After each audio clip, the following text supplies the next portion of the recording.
अभी बक्से खुलने शुरू हुए हैं, ईवीएम खुलने शुरू हुई है। अभी पहला राउंड हुआ है, पोस्टल बैलेट खुल गए होंगे सबसे ज़्यादा से ज़्यादा। तो अभी तो बराबर है। हाँ, बाकी अभी राहुल गांधी जी की फैक्ट्री का, जलेबियों की फैक्ट्री का दरवाजा खोला नहीं है, पता नहीं खुलता नहीं खुलता। अच्छा मिस साहब, कल बड़े रिलैक्स मोड में आप थे, गाना गा रहे थे, जिंदगी का साथ निभाता चला गया। आज भी कोई गाना हो जाए आज के मौके के हिसाब से?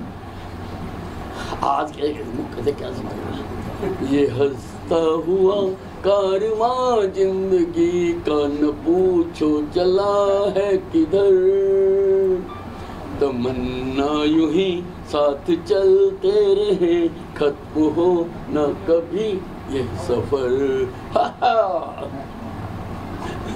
जो अभी से कांग्रेस के अंदर जो है वो सीएम को लेकर स्टार्ट हो गया है। हुड्डा साहब ने कहा है ना मैं टायर्ड हुआ हूँ ना मैं रिटायर्ड हुआ हूँ। ऐसी बात अक्सर मैंने बुजुर्गों को कहते ही सुना, जो जवान होते हैं वो ऐसी बात नहीं कहते। तो सर मुख्यमंत्री आवास में नजर आएंगे आप? अगर हरियाणा की जनता चाहेगी और हाई कमांड का आशीर्वाद होगा तो जरूर आएंगे। अभी तो दूर नहीं लग रहा। तो आज हम भाभी मुख्यमंत्री से बात कर रहे हैं। भाई इकट्ठा ही कर लो, कल्ला कल्ला नहीं। देखो देखो सर एक ही कर लेते हैं सर, बच्चे को दे दीजिए। और इस समय मेरे पास लेटेस्ट नंबर्स हरियाणा के जो आ रहे हैं इलेक्शन कमीशन के 38 बीजेपी इज 38, कांग्रेस इज 31। 38 हो गई है भारतीय जनता पार्टी और ये इलेक्शन कमीशन का डेटा है। 38 बीजेपी है, 31 कांग्रेस है। मैं आपको फिर बता रहा हूं, INLD और इंडिपेंडेंट 1 है। वोट शेयर भी बीजेपी अब 38% का वोट शेयर बीजेपी के पास है, कांग्रेस के पास 41% का 5% से 3% हो गया है।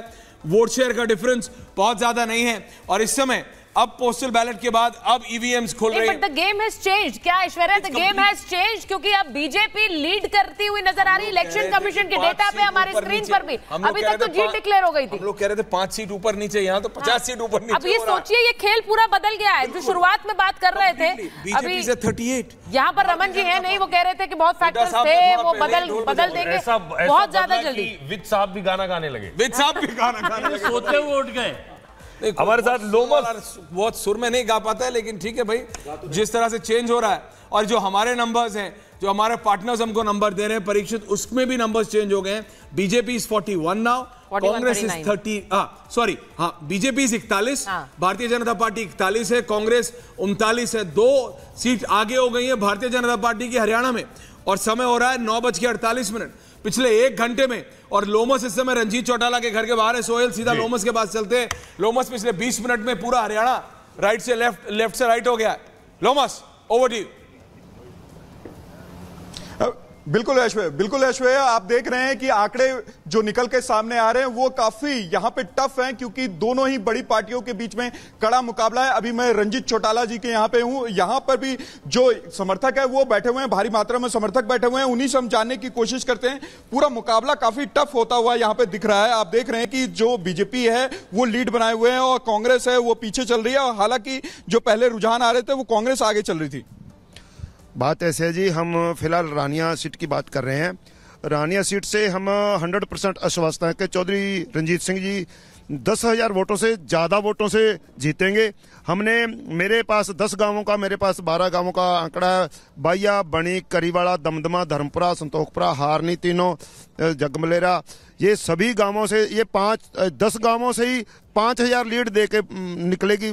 पूरे हरियाणा की बात करें, काफी टफ मुकाबला है, कांग्रेस की तरफ से भी, बीजेपी की तरफ से भी और अन्य दलों की तरफ से भी। हाँ जी, बिल्कुल आपकी बात ठीक है। मुकाबले के अंदर कांग्रेस जो है वो आगे बढ़ रही है जी। हर जगह मतलब जो है बीजेपी की खिलाफत हुई, लेकिन अभी तो भाजपा आगे निकल गई। फिर नहीं, भाजपा कहीं कहीं आपको दिख रही है आगे निकल रही है, लेकिन जो लास्ट तक जो अंतिम परिणाम आएंगे वो कांग्रेस के हक में जाएंगे। जो रानिया सीट के हम बात करें तो हमारा भी मुकाबला कांग्रेस के साथ होगा। कांग्रेस फॉलो करती जा रही है। जो अभी 2 राउंड आ चुके हैं उसके अंदर जो है हमारा जो मुकाबला जो बागड़ बेल्ट के अंदर चल रहा है वो अर्जुन चौटाला के साथ चौधरी रणजीत सिंह जी का चल रहा है। दूसरे राउंड के अंदर चौधरी रणजीत सिंह जी लोमस फिर वापस आते। राजीव जी, राजीव जी, बीजेपी के लेटेस्ट नंबर्स हरियाणा में है 38, 38 बीजेपी, कांग्रेस 31। राजीव जी बिल्कुल फ्लिप हो गया, 180 डिग्री फ्लिप है। देखिए जो आप जो फिगर्स दिखा रहे हैं वो आप जो फिगर्स दिखा रहे हैं वो अपनी कोई फिगर नहीं है। आप इलेक्शन कमीशन ऑफ इंडिया का डेटा दिखा रहे हैं। तो इलेक्शन कमीशन ऑफ इंडिया का जो डेटा है दैट इज द वही एक ऑथेंटिक डेटा है जहां पे काउंटिंग चल रही है। में तो आप फिगर आ गई है 43, 38, आप 38 पे हैं, कांग्रेस 31, 74, 80 तक भी अभी मैंने देखा कुछ चैनल्स ने दिखाना शुरू कर दिया। नहीं, पर मैं ये कह रहा हूं राजीव जी, हमने मतलब last time it's a complete flip. इसका मतलब पोस्टल बैलेट जब खुल रहे थे उसमें कांग्रेस आगे निकली, उसके बाद जैसे ईवीएम आई बीजेपी अब 38 पे है और कांग्रेस 31 पे। और ये इलेक्शन कमीशन का डेटा है, वोट शेयर में आप सिर्फ 3% वोट शेयर कम है आपका कांग्रेस से। Rajiv Jaitley, how do you see this? मैं वही नहीं, मैं आपको यही बात बता रहा हूं कि भारतीय जनता पार्टी, क्योंकि जिस तरीके के ट्रेंड्स और जिस तरीके का एग्जिट पोल आ रहे थे वो जो जनता की सोच थी उससे बिल्कुल परे थे। और बार बार जब हम ट्रेंड्स देख रहे थे, एग्जिट पोल देखते थे, तो हमें मध्य प्रदेश, छत्तीसगढ़ और राजस्थान याद आ जाता था। हमें लगता था कहीं ऐसा तो नहीं वही पिक्चर है, क्योंकि जनता की सोच कुछ और है। लेकिन जब दिल्ली से कोई पत्रकार, दिल्ली से कोई साइकोलॉजिस्ट जाता है, किस जगहों पे जाता है, कितना घूमता है, कितना नहीं घूमता, ये अंदाज़ा हमें नहीं होता, लेकिन उसी आधार पे वो अपना डेटा सबमिट कर देता है। लेकिन जो रियल पिक्चर होती है वो जमीन पे रहने वाले लोगों को ही मालूम होती है। इसीलिए थोड़ी सी कंफ्यूजन जरूर बनी कि ये ऐसा डेटा क्यों दिखा रहे हैं। लोग इस बात को समझ रहे थे कि एक नाराजगी बीजेपी के उम्मीदवारों के साथ है, बीजेपी के विधायकों के साथ है, इसीलिए आपने विधायक भी बदले, आपने 15 सिटिंग एमएलए चेंज कर दिया, आपने 57 सीटों पर नए चेहरे दिए। इसका सीधा मतलब यह था कि आप भी एक एंटी इनकम्बेंसी देख रहे थे। लेकिन अभी जो रिजल्ट्स, जो नतीजे आ रहे हैं वो आपको भी उत्साहित करेंगे। नहीं सुचाता, मैं आपको एक बात बताता हूँ, ये देश का जो वोटर है ना, ये सीधा देश के प्रधानमंत्री नरेंद्र मोदी जी से कनेक्टेड है। इन्हें लगता है कि हम सीधा संवाद करते हैं, हमें कोई ज़रूरत होती है तो वो देश के प्रधानमंत्री नरेंद्र मोदी जी पूरी करते हैं। कई बार किसी कैंडिडेट की नाराज़गी हो सकती है, लेकिन जब वो नरेंद्र मोदी जी की तरफ अपनी सोच को ले जाता है तो उसका भी जो मन होता है वो भारतीय जनता पार्टी। एनालाइज और करना पड़ेगा। Haryana has voted Jat versus non Jat.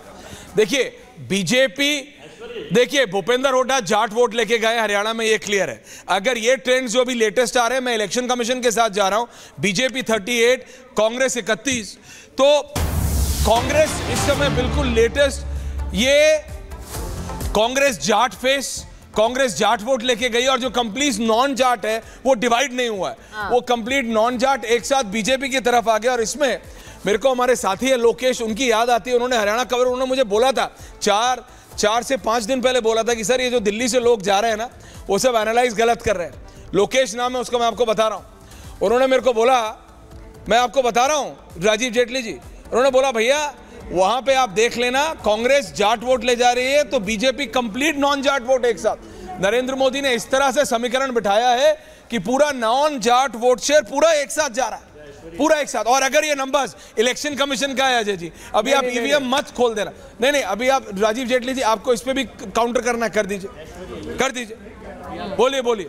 नहीं अजय जी आ रहा हूं। हाँ मैं ये बोल रहा हूँ मोदी जी एक साथ पिक्चर, मैं ये बोल रहा हूँ जो बिना पर्ची बिना खर्ची की जो हमारी जो हमने डिलीवर किया बिना खर्ची बिना पर्ची के जो नौकरियां गरीबों के घर में पहुंचाई हैं, उसमें जाट नहीं देखा, नॉन जाट नहीं देखा। अच्छा। चाहे उसमें जाट था, चाहे उसमें नॉन जाट था, चाहे उसमें दलित था, जिसको फायदा मिला उसने गली गली जाकर के बताया कि अगर कोई सरकार है तो ये सरकार है, बिना खर्ची के मुझे सरकारी नौकरी मिल रही है, बिना खर्ची के मुझे सरकारी नौकरी मिल रही है। देखिए ऐश्वर्या जी, बिना खर्ची के सुबह से देश के हर चैनल पर और आपके यहाँ भी ना तो भाजपा के कोई प्रवक्ता थे ना नरेंद्र मोदी जी थे।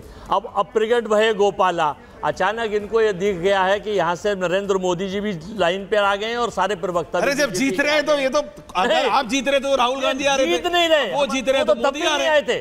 वो तब भी नहीं आए थे। वो देखिए जीत हम दोनों जी करें 50+ के साथ, बिल्कुल फोल्ड नहीं कह रहा हूं आपसे कि हम नहीं। पर अजय जी जब देखिए अजय जी जब वहां पर सीटें आपकी तरफ जा रही थी तो सारा श्रेय आपको जा रहा था। अब सीटें अगर बीजेपी की तरफ जाती हुई नजर आ रही है तो थोड़ा क्रेडिट वहां भी दीजिए, थोड़ी देर बाद क्लियर हो जाएगी। हुआ है कहीं नहीं जा रही है, थोड़ी देर के लिए मन को बहलाने को गाली भी है, ख्याल अच्छा है। आप देखिए नहीं पर वोट शेयर भी देखिए ना, वोट शेयर भी देखिए। इलेक्शन कमीशन का देखो, एनसी और कांग्रेस 50 जम्मू कश्मीर में आ गए। इलेक्शन कमीशन का ही देखो ना। एनसी नहीं, इलेक्शन कमीशन के हिसाब से national conference Jammu Kashmir 40, BJP 23, independent 9, Congress 8, JPC 3, 50 हो गए ना। तो फिर उसी हिसाब से हरियाणा में इलेक्शन कमीशन 31 दे रहा है आपको। जम्मू कश्मीर में इलेक्शन कमीशन सही है, हाँ, हरियाणा में गलत। दोनों जगह सही है। आप मेरी बात समझिए, आप मेरी बात समझिए। हमें तो ऐश्वर्या जी ने दिखा रखा उस पर भरोसा है। अर्थ है क्या है जो आपने दिखा रखा उस पर भरोसा है। नहीं, बिल्कुल अच्छी बात है। तो हमारे देख लो, बीजेपी 43 है, कांग्रेस 38 है, इलेक्शन कमीशन 38 है, कांग्रेस 31 है। थोड़ी देर बाद बदल जाएगी। यहाँ पर तो चर्चाएं शुरू हो गई थी राजीव जी, यहाँ पर चर्चाएं शुरू हो गई थी कि भूपिंदर हुड्डा सीएम बन रहे हैं या कुमारी शैलजा बन रही हैं। हाँ, यहाँ पर चर्चा ये शुरू हो गई थी, लेकिन अचानक से ऐसा गेम फ्लिप हुआ है कि अब बीजेपी के वापस आने की बात हो रही है। होता है ना स्विमिंग में, समरसॉल्ट बीजेपी वापस आ गई, गुलाटी मार दी बिल्कुल नंबर्स ने गुलाटी मार। मुझसे कई लोगों ने पूछा इस बारे में, मुझसे कई लोगों ने पूछा इस बारे में, भाई वो जलेबी खा रहे हैं, तो मैंने कहा हलवाई की दुकान तो बंद हुई नहीं है, जलेबी तो कोई भी खा सकता है। वो लड्डू बांट रहे हैं, वो भी हलवाई की दुकान से मिलता है, लेकर के बांट दीजिए। आज मंगलवार भी इसका ये मतलब नहीं है कि आप चुनाव जीत रहे हैं। तो ये मैंने पहले ही बोला था, थोड़ी देर इंतजार कीजिए, आप नतीजा आपके सामने होगा। पर आगे चल रही है अटेली विधानसभा सीट पर बीएसपी आगे है, लेकिन खेल एकदम से बदला है पिछले कुछ चंद मिनटों में। बीजेपी जो स्क्रीन पर आप देख रहे हैं 44 पर आगे, 38 पर कांग्रेस, लेकिन जो इलेक्शन कमीशन का डेटा आपको बता रहे हैं उसमें 38 पर बीजेपी आगे, 31 पर कांग्रेस है। अब ये जरा थोड़ा समझना होगा चंद्र प्रकाश जी। देखिए, हम ये बार बार बात कर रहे हैं, ये खेल फ्लिप हुआ है। बहुत से ऐसे हमारे मेहमान थे जो कह रहे थे कि हरियाणा में बहुत फैक्टर्स हैं जो काम कर रहे हैं, उसमें आम आदमी पार्टी वाला फैक्टर भी है क्या? देखिए, आम आदमी पार्टी ने किसका वोट काटा है या फिर किसने किसका वोट काटा, अभी तो ये थोड़ी देर में समझ में आएगा। लेकिन ये बड़ा स्पष्ट है कि ये एक पोलराइजेशन दिखाई दे रहा है। इस चुनाव में दिख रहा है कि ध्रुवीकरण हुआ है। Jat vote, non Jat vote, ये दोनों बटे हैं। और दूसरी बात है कि जो दलित वोटों की बात थी, जो बहुत महत्वपूर्ण, जो दूसरा एक तीसरा तबका था दलित वोटों का, दलित वोटों ने ठीक ठाक सा इधर उधर गए, वो मतलब एक भ्रम में दिख रहे हैं, वो कांग्रेस की तरफ गए हों ऐसा नहीं है। क्योंकि बीएसपी का एक कैंडिडेट देखिए, ये एक जो जीत रहे हैं अतरलाल अटेरी से, तो इस तरीके से कुल मिलाकर ये वोट दो तीन दिशाओं में गया, कम से कम 2 से ज्यादा। इसका मतलब ये है कि जेजेपी आईएनएलडी बेशक जनता जो करेगी उसको मैं तो सिर माथे पर लेता हूँ। मैं एक बार चुनाव हारा था और कांग्रेस का जुलूस निकल रहा था और मैं तो बाजार में बैठ के आनंद ले रहा था, चाय पी रहा था। सीएम पद के लिए क्या कहेंगे? वो हाईकमांड अगर चाहेगी तो बिल्कुल बनेंगे। Thank you sir. जैसे ही पलटी मारे रुझानों ने, अनिल विज साहब बाहर आ गए। 44 पर बीजेपी, 38 पर कांग्रेस है। जो बात मैं कह रहा था कि 38 पर अगर कांग्रेस है तो कांग्रेस का जो जीतने वाला मार्जिन हो सकता था या आगे बढ़ने वाला, क्या वो आईएनएलडी ने काटा जाट वोट में, क्या वो जेजेपी ने काटा, क्या वो आम आदमी पार्टी ने भी काटा है? प्रकाश जी, ये गैप कम हो रहा है। 38 और 36 का इस समय हो गया इलेक्शन कमीशन के डेटा के अनुसार। इलेक्शन कमीशन के डेटा में 38 और 36 का हो गया। ये होने की संभावना इसलिए भी है क्योंकि वोट परसेंट में अभी भी कांग्रेस आगे है। कांग्रेस आगे है 41 के करीब कांग्रेस का वोट शेयर है, 38 के करीब बीजेपी का वोट शेयर है। हाँ, तो अभी देखिए, अभी ऐसा नहीं है कि हम भाजपा वाले भी लड्डू खाएं या जलेबी खाएं। अभी